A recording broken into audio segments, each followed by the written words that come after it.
Hello everyone, welcome back to my channel. কেমন আছো তোমরা সবাই? আশা করব তোমরা সবাই ভালো আছো, আর আমিও ভালোই আছি। নিশ্চয়ই তোমরা অবাক হচ্ছ যে বাসে করে হঠাৎ কোথায় যাচ্ছি। তো চলো বলেই ফেলি আমরা কোথায় যাচ্ছি। আমরা যাচ্ছি দীঘা। আজ 13ই সেপ্টেম্বর আর সকাল 7টার বাস ছিল আমাদের এখান থেকে। তো বাসে করেই আমরা যাচ্ছি, আর এই বাসের টিকিটও কিন্তু আগে থেকেই কাটতে হয়েছে। তো যাই হোক, আগামীকাল 14ই সেপ্টেম্বর, আর 14ই সেপ্টেম্বর হচ্ছে আমার বার্থডে। এবছর তোমাদের দাদাভাই ঠিক করেছিল যে আমার বার্থডেটা দীঘায় গিয়ে সেলিব্রেট করবে। তো আমরা একসাথে 13 জন যাচ্ছি। আমার মেসো মাসি, আমার বোনেরা আছে, প্লাস আমাদের সাথে আরেকটা ফ্যামিলিও যাচ্ছে। তো যাই হোক, সবাই মিলে ওখানে গিয়ে খুব এনজয় করব। বোনের শ্বশুর শাশুড়িও গিয়েছিল আমাদের সাথে, আর তাছাড়া আমার বাবাকেও আমরা সাথে করে নিয়ে গিয়েছিলাম। তো আমরা নিউ দীঘায় হোটেল নিয়েছিলাম। হোটেল আগে থেকেই বুকিং করা ছিল। হোটেলটা সত্যি কথা বলতে খুব সুন্দর, বাইরে থেকে দেখতেও যতটা সুন্দর, ভেতরটাও কিন্তু যথেষ্ট সুন্দর ছিল। আমার বার্থডেটা সারপ্রাইজ দেবে ভেবেছিল তোমাদের দাদাভাই আর আমার মেয়ে দুজনে মিলে, কিন্তু ব্যাপারটা কি বলো তো, সারপ্রাইজ কিছুই থাকে না আমার কাছে। আমি সব কিছুই আগে থেকে জানতে পেরে যাই। তো এটাও আমি আগে থেকে জানতে পেরেছি ওদের কথাবার্তা শুনে, সব কিছুটাই।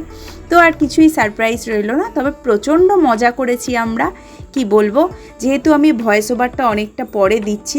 তো সত্যি কথা বলতে দীঘায় প্রচণ্ড এনজয় করেছি। এটা ডে 1 ছিল। আমরা রুমে গিয়ে সমস্ত জিনিসপত্র রেখে ফ্রেশ হয়ে সোজা চলে এসেছিলাম খাওয়া দাওয়া করতে, কারণ আমাদের পৌঁছাতে পৌঁছাতে দুপুর হয়ে গিয়েছিল।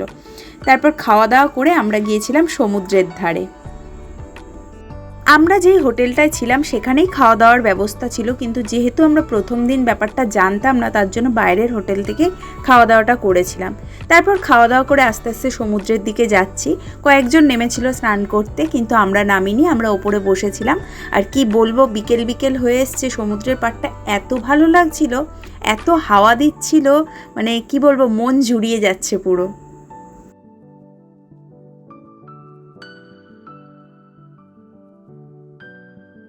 এখন ঘড়িতে বাজে দুপুর 3টে। আমাদের খাওয়া দাওয়া কমপ্লিট হয়ে গেছে। এখন আমরা বসে আছি সমুদ্রের পাড়ে, আর কয়েকজন নেমেছে সমুদ্রে স্নান করতে। চলো তোমাদের একবার দেখি। সমুদ্রের ঢেউ পুরো আছাড় পাচাড় খাচ্ছে, খুব সুন্দর লাগছে।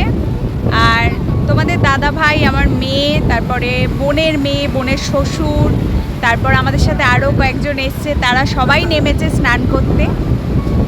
সেভাবে দেখাতে পাচ্ছি না, অনেকটা দূরে বসে আছি, জুম করে দেখাচ্ছি যতটা পাচ্ছি। আজকের আর নামবো না, কালকের ইচ্ছা আছে সমুদ্রে নামার। তো চলো আবারও পরে আসছি। প্রথম দিনটা তো কেটে গেল, এটা হচ্ছে ডে 2। আর আমরা আজকে সকাল সকাল সবাই ঘুম থেকে উঠে পড়েছি। উঠে সবাই স্নান দানও করে নিয়েছি, নিয়ে রেডি হয়ে নিয়েছি। এখন যাচ্ছি সবাই মিলে চন্দনেশ্বর মন্দিরে পুজো দিতে। দীঘা থেকে চন্দনেশ্বর মন্দির খুব একটা বেশি দূরে নয়, আর আমার বোনের ওখানে ছিল মানসিক মেয়ের জন্য, তো সেই পুজোটাই আমরা সবাই মিলে দিতে যাচ্ছিলাম। সত্যি কথা বলতে দীঘা যাওয়ার আসল উদ্দেশ্যটা হচ্ছে ওটাই ছিল, যে ওর মেয়ের মানসিক ছিল যেহেতু, তো আমরা আগে থেকেই ঠিক করেছিলাম যখন যাব সবাই একসাথে গিয়ে পুজোটা দেব। তো তার জন্য সবাই একটা প্ল্যান করেই আসা হয়েছে। ওদিকে আমরা বেরোবো বলে অটো ঠিক করতে গেছে ওরা, আর এখানে আমার মেয়ে ওর মেসো দাদু আর মাসি দিদুনের ফটো তুলে দিচ্ছিল। গতকাল সন্ধ্যের পর আমরা হোটেল থেকে বেরোতেই পারিনি, এত হারে বৃষ্টি হয়েছে কি বলবো, রাস্তায় পুরো জল জমে গেছিল। এখনও পর্যন্ত বৃষ্টি হচ্ছে, তবে ঝিরঝিরে বৃষ্টি, কিন্তু কিছু করার নেই, আমাদের বেরোতেই হবে, ঘুরতেই হবে। বৃষ্টির জন্য তো আর রুমে বসে থাকলে হবে না। তো আমরা সবাই মিলেই বেরিয়ে পড়েছি। চন্দনেশ্বর মন্দিরে বাবা মহাদেবের পুজো হয়, তো সবাই মিলে পুজো দিতে ঢুকে গেছে ভেতরে। আর মন্দিরটা এত সুন্দর কি বলবো, একটা বড় মন্দির, তার পাশ দিয়ে সব ছোট ছোট মন্দির করা রয়েছে। আর ভেতরে একটা পুকুর আছে অনেক বড়, সেখানে প্রচুর বড় বড় মাছ ছাড়া আছে। তোমরা যারা যারা দীঘা এসে চন্দনেশ্বর মন্দিরে এসছো, তাদের কেমন লেগেছে অবশ্যই আমাকে কমেন্ট করে জানিও। আর যারা যাওনি চন্দনেশ্বর মন্দিরে দীঘায় গিয়ে, তারা অবশ্যই একবার হলেও ঘুরে এসো। আশা করব তোমাদের সবারই ভালো লাগবে। শুনেছি এখানে নিজের মনস্কামনা নিয়ে আসলে ভগবান তাকে ফেরায় না, আর মনস্কামনা পূর্ণ হলে তারা এসে আবার পুজো দিয়ে যায়। এখানে একজন গণ্ডি কাটছিল, আমি খানিকটা ভিডিও নিয়েছি। নিশ্চয়ই তারও কোনো মানসিক পুজো ছিল, তার জন্য গণ্ডি কেটে পুজো দিচ্ছিল। বেশ ভালো লাগলো ওখানে গিয়ে, অনেকটা টাইম আমরা ওখানে কাটিয়ে তারপর বাইরে বেরিয়ে এসে আমরা একটু ব্রেকফাস্ট করে নিচ্ছিলাম একটা ছোটোখাটো হোটেল দেখে।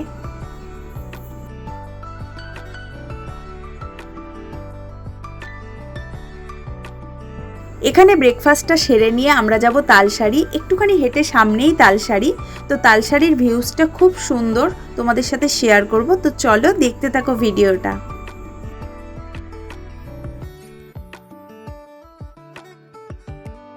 ঝিরঝিরে বৃষ্টি কিন্তু কন্টিনিউ হয়ে চলেছিল, কোনোভাবেই কমছে না, কিন্তু আমাদের ঘোরাও কিন্তু কোনো রকম বন্ধ ছিল না। আমরা কিন্তু প্রত্যেকটা স্পটে গিয়েছি, ঘুরেছি, মজা করেছি, সবটাই। বৃষ্টির জন্য কোনো জায়গাটাই বাদ দিইনি আমরা। তো চলে এসেছি আমরা তালসারিতে এসে এই রকম মাছ দেখে আমি তো অবাক হয়ে গেছি। সমুদ্র থেকে তোলা টাটকা মাছ, এগুলো ওই যে ট্রেগুলো আছে না, এই যে এই ট্রেগুলোর মধ্যে ভর্তি করে করে ওরা মনে হয় বিক্রি করে বা কিছু। এখানে ওজন করা হচ্ছে মাছগুলো, মাছ ওজন করে হয়তো বিক্রি হয় এইভাবেই। আর মানে যারা মাছ বাজারে বিক্রি করে তারা হয়তো এখান থেকে নিয়ে গিয়েই বিক্রি করে, আমি ঠিক জানি না। তবে কি বলবো, এতটা ভালো লাগছে দেখতে, মানে আমি তো এখানে দাঁড়িয়ে দাঁড়িয়ে বেশ কিছুক্ষণ ধরে ওগুলোই দেখছিলাম। তারপর সমুদ্রের পাড়ে চলে এলাম তালসারিতে। এখানকার ভিউজটা তো মানে কি বলবো, মানে বলার মতন ভাষা নেই, এতটাই সুন্দর।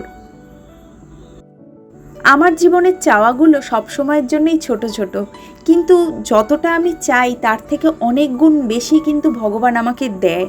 জানি না কেন, এটা সব সময়ের জন্যই হয়ে এসেছে। ভগবান তো নিজে আসতে পারে না, তার জন্য হয়তো আমার হাজব্যান্ডের মধ্যে দিয়ে সে আমার জন্য এইগুলো পাঠায়। তো আমি আজকের দিনটা প্রচণ্ড খুশি হয়ে গেছি। এইভাবে যে আমার বার্থডেটা সেলিব্রেট হবে বা এইভাবে যে আমি আমার বার্থডের দিনটা বাইরে কোথাও কাটাতে পারবো, সত্যিই ভাবিনি। সব থেকে বড় কথা, আমরা যারা যারা গিয়েছি একসাথে তারা প্রত্যেকেই খুব মজা করার লোক, সবাই একসাথে খুব আনন্দ করে কাটিয়েছি দিনটা।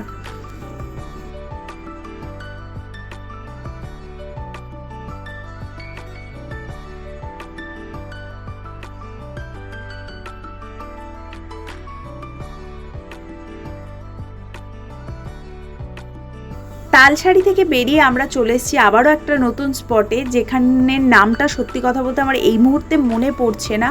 তো এই স্পটটাও খুব ভালো ছিল। তারপর এখান থেকে চলে গেলাম আমরা আরেকটা মন্দিরে, এটা হচ্ছে রাধাকৃষ্ণর মন্দির। তো এই মন্দিরটাও খুব সুন্দর দেখতে, প্রত্যেকটা জায়গায় প্রচণ্ড সুন্দর। এই মন্দিরটার বাইরে থেকেই আমরা ভিডিওটা নিয়েছি, কারণ ভেতরে ফটো তোলা বা ভিডিও করা অ্যালাউ নয়, ওর জন্য ভেতরের কোনো রকম ভিডিও আমরা করতে পারিনি। তারপর আমরা চলে এসেছি উদয়পুরে, এখানেও অনেকটা টাইম কাটিয়ে মানে সবাই মিলে খুব মজা করছিলাম এখানেও। তো এখানে সমুদ্রের ধারে বেশ সুন্দর সুন্দর জেলিফিশ, তারপরে শঙ্কর মাছ, এগুলো দেখা গেছে। আর দেখো বন্ধুরা, প্রকৃতির কি অদ্ভুত সৌন্দর্য, দুদিক দিয়ে গাছ কি সুন্দর সারি সারি হয়ে রয়েছে, আর মাঝখান দিয়ে রাস্তা করা, মানে এতটা সুন্দর কি বলবো। আর এই রাস্তা দিয়ে সোজা চলে গেলেই সমুদ্র।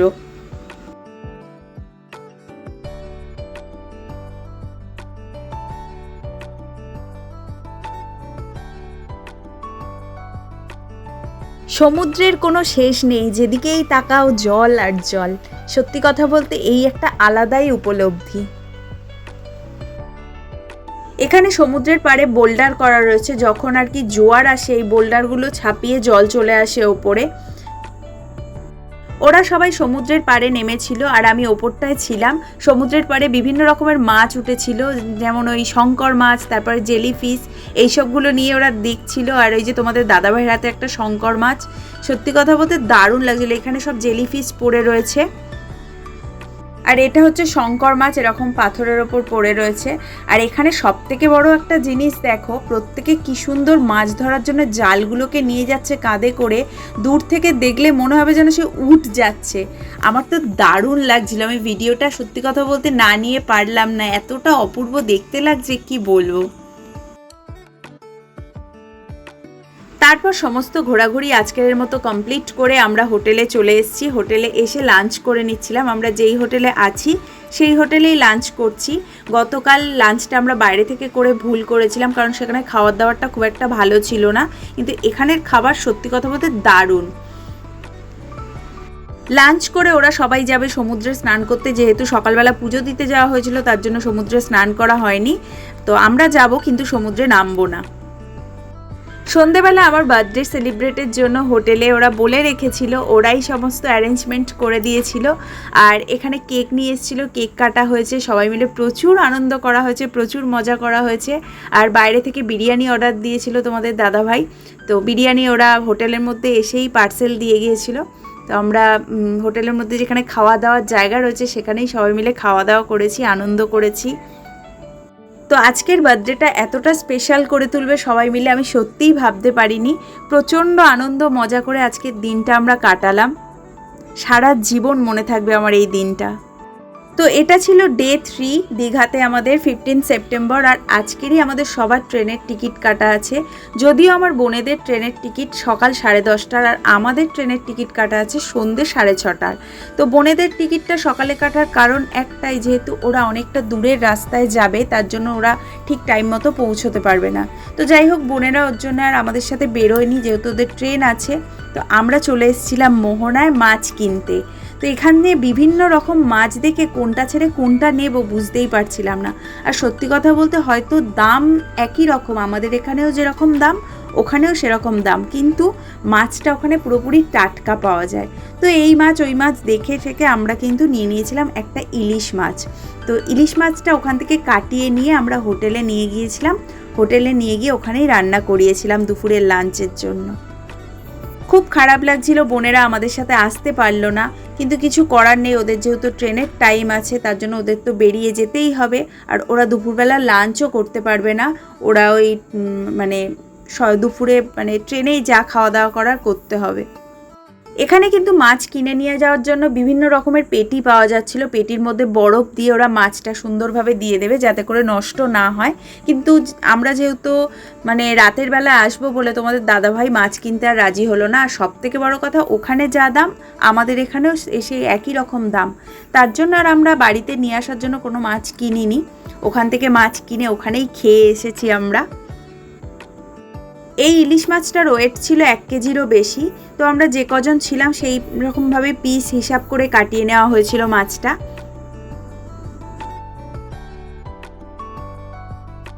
তারপর এখানে মাছটা কাটিয়ে নিয়ে আমরা বেশ কিছুক্ষণ সমুদ্রের পাড়ে ঘুরে ফটো তুলে তারপর কিন্তু হোটেলে গেছি। মোহনা থেকে সমুদ্রের ভিউটা ঠিক এই রকম লাগছিল সকালবেলায়। এখন টাইম হচ্ছে প্রায় সকাল 8টা বলতে পারি। আর কত লোক দেখো বন্ধুরা, এখানে সবাই মাছ কিনতেই এসেছে বেশিরভাগ। আর সবাই সমুদ্রের ধারটা উপভোগ করছে, ফটো তুলছে, এত ভালো লাগছে কি বলবো। আর এই যে ট্রলারগুলো দেখতে পাচ্ছ, এগুলোতে করেই কিন্তু মাছ ওরা নিয়ে আসে। আমাকে যদি কেউ জিজ্ঞেস করে তোমার পাহাড় ভালো লাগে না সমুদ্র, আমি বলবো দুটো সৌন্দর্য দুটোর মতো। পাহাড় সব সময়ের জন্য শান্ত আর সমুদ্র চঞ্চল, সব সময় গর্জন করে যাচ্ছে। তো দুটো সৌন্দর্যই আমার কাছে একই রকম লাগে। দুটো উপলব্ধি করতেই আমার বেশ ভালো লাগে। পাহাড়কে আমি যেরকম ভালোবাসি আর সমুদ্রে আসতেও কিন্তু ঠিক ততটাই ভালোবাসি। তো যাই হোক, এখানে আমরা মাছ টাছ কিনে নিয়ে সোজা যাচ্ছি হোটেলের দিকে। হোটেলে গিয়ে মাছটা রান্না করতে দেবো, আর ওদিকে বোনেরাও বেরিয়ে যাবে, প্রায় টাইম হয়েই এসছে। হোটেলে গিয়ে মাছটা দিয়ে আবারও আমরা বেরিয়ে পড়েছি, আর বোনরা ওদিকে বেরিয়ে গেছে।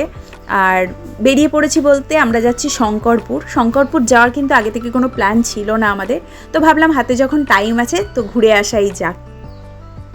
এক একটা জায়গা থেকে সমুদ্রটাকে এক এক রকমের লাগছে। শঙ্করপুরে এসেও সেই কি বলবো, অসাধারণ ভিউজ যাকে বলে এখানে। তো এখানে এসেও আমরা বেশ অনেকখানি সময় কাটিয়েছি, অনেকক্ষণ ধরে ছিলাম এখানে।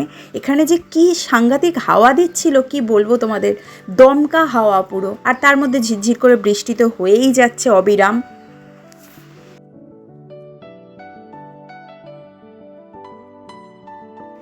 দেখো বন্ধুরা, সমুদ্রটাকে কি অপূর্ব লাগছে। আর এই পাড়ে দাঁড়ালে মনে হবে যেন উড়িয়ে নিয়ে চলে যাচ্ছে, এত পরিমাণে হাওয়া দিচ্ছে কি বলবো। দূর থেকে দেখলে মনে হচ্ছে যেন আকাশটা পুরো সমুদ্রের সাথে মিশে যাচ্ছে। এখন আমরা আছি শঙ্করপুর সি বিচে, প্রচন্ড লেভেলের হাওয়া, কি বলবো। দেখো তোমাদের দেখাচ্ছি পেছনে সমুদ্র, দারুণ লাগছে। এখানেও ওয়েদারটা হালকা হালকা বৃষ্টি পড়ছে, আর খুব ভালো লাগছে। তো চলো আবারও পরে আসছি আবার কোনো একটা তারপর সমুদ্রের পাড়ে এসে আমরা প্রত্যেকে একটা করে ডাব খেয়ে নিচ্ছিলাম। ওই টাইমটা ডাব খেতে বেশ ভালোই লাগছিল, কিন্তু আমরা প্রত্যেকেই একটা করে শাঁসালো ডাব নিয়েছিলাম। কচি ডাবে উপকার ঠিক কথাই, কিন্তু শাঁসালো ডাবটা কিন্তু খেতে বেশি ভালো লাগে। তো যাই হোক, প্রত্যেকের ডাব খেয়ে আস্তে আস্তে সমুদ্রের পাড় দিয়ে হেঁটে হেঁটে চলে যাচ্ছিলাম ঝাউবনের দিকে। দীঘায় আসবো আর ঝাউবনে ঘুরবো না, এটা আবার হয় নাকি? যদিও এখন আগের মতো আর দীঘায় এসে ঝাউবন দেখা যায় না, কারণ ঝাউবন শুনেছি সমস্ত কেটে ওখানে দোকানপাট করে দেওয়া হয়েছে। তো শঙ্করপুরে এসে আমরা ঝাউবন দেখতে পেয়েছি। তো এখানে এসেই প্রচুর ফটো তোলা হয়েছে, আর বেশ ভালো লাগছিল দেখতে। গাছগুলো পুরো সারি সারি হয়ে সাজানো, অপূর্ব দৃশ্য। তারপর শঙ্করপুর ঘুরে আমরা চলে এসেছি হোটেলে এসে লাঞ্চ করে নিয়েছিলাম। ইলিশ মাছটা ওরা ভাপা করে দিয়েছিল, তো ওটা দিয়ে, আর এছাড়া ওদের ওখান থেকে সবজি ডাল ফাল এগুলো আমরা নিয়েছিলাম। তো ওই দিয়ে ভালোভাবে লাঞ্চটা করে আমরা চলে এসেছি সমুদ্রের পাড়ে। সমুদ্রে যদিও আমি নামবো না, বা ওই যিনি আমাদের সাথে গেছিলেন বললাম আর একটা ফ্যামিলি, ওই দিদিও নামবে না। তো বাদবাকি 2-3 জন নেমেছে, আর আমার মেয়ে, তোমাদের দাদা ভাই আর ওই দিদির ছেলে 3 জনে মিলে কিন্তু স্পিড বোটও চড়েছে। তার জন্য ওদের লাইফ জ্যাকেট পরিয়ে দিচ্ছিল, আর ওরা প্রচণ্ড এনজয় করেছে, কি বলবো। আর আমার তো মানে ভয়েতে কি বলবো, মানে কাঁপছি দাঁড়িয়ে দাঁড়িয়ে রীতিমতো। আর ওদের কোনো ভয় নেই, ওরা স্পিড বোটে উঠে প্রচুর এনজয় করেছে, প্রচুর মজা করেছে। আর তোমাদের দাদাভাই ছিল বলে আমার শান্তি, কারণ হচ্ছে না হলে মেয়েকে তো একা ছাড়াই যায় না। আর বিশেষ করে জলের ব্যাপার একটা ভয়ই লাগে সত্যি কথা বলতে। ওদের চোখ মুখের এক্সপ্রেশন দেখলে তোমরা বুঝতেই পারবে যে ওদের মনের মধ্যে কোনো ভয়ই নেই। ওরা কিন্তু মানে মজা করে যাচ্ছে যাকে বলে, আর আমরা পাড়ে দাঁড়িয়ে শুধুমাত্র ভয়েই পেয়ে যাচ্ছি। অনেকটা দূরে নিয়ে চলে গেছিলো, মানে কি বলবো, যত দূর ভিডিও করা সম্ভব আমি ফোনটাকে জুম করে করে ভিডিও করেছি। তারপরে ওপারে নিয়ে ওইদিকে নিয়ে গিয়েও যিনি আর কি মানে করছিল, তিনি আরও 100 টাকা নিয়ে আরও বেশি দূর পর্যন্ত ওদের নিয়ে গেছিলো। তো ওরা তো মানে বিন্দাস মজা করছে যাকে বলে, আর আমরা টেনশান করেই যাচ্ছি কখন আসবে এইসব আর কি। তো ভয় তো অবশ্যই লাগে, আমার এইসবে সত্যিই খুব ভয়, কিন্তু অন্যদিকে দেখতে গেলে আমার মেয়ের এইসবে কোনো ভয় নেই। ও এইসব স্পিড বোট, তারপর হচ্ছে যে নাগরদোল্লা যেগুলো হয় না, ইলেকট্রিক নাগরদোল্লা, ওইসব চড়তে ওর কোনো ভয় নেই। শুধু ওর কপাল খারাপ যে আমার সাথেও এগুলো করতে পারে না, কারণ হচ্ছে আমি প্রচণ্ড ভয় পাই। তো ওর বাবার সাথেই চড়ে যেখানে যায়, ওর বাবা এগুলোতে ওকে সাহস যোগায়। তো এটাও ওর বাবাই নিয়ে যাচ্ছে ওকে। দেখো বন্ধুরা, আস্তে আস্তে কতটা দূরে নিয়ে চলে যাবে। ভিডিওটাকে আমি আস্তে আস্তে জুম করে দেখাচ্ছি যে কতটা দূরে যাচ্ছে বোটটা। যত দূর নেওয়া গেছে ভিডিওটা আমি নিয়েছি, কিন্তু লাস্ট অবধি আর ভিডিওর মধ্যে আসছিল না, এতটাই দূরে চলে গেছিলো বোটটা। আর আমাদের টেনশান যেন আরও বাড়তে শুরু করেছে। তো যতক্ষণ অবধি বোটটা না ফেরত এসছে, আমরা কিন্তু একই জায়গায় দাঁড়িয়েছিলাম, আমি আর ওই দিদি দুজনে মিলে।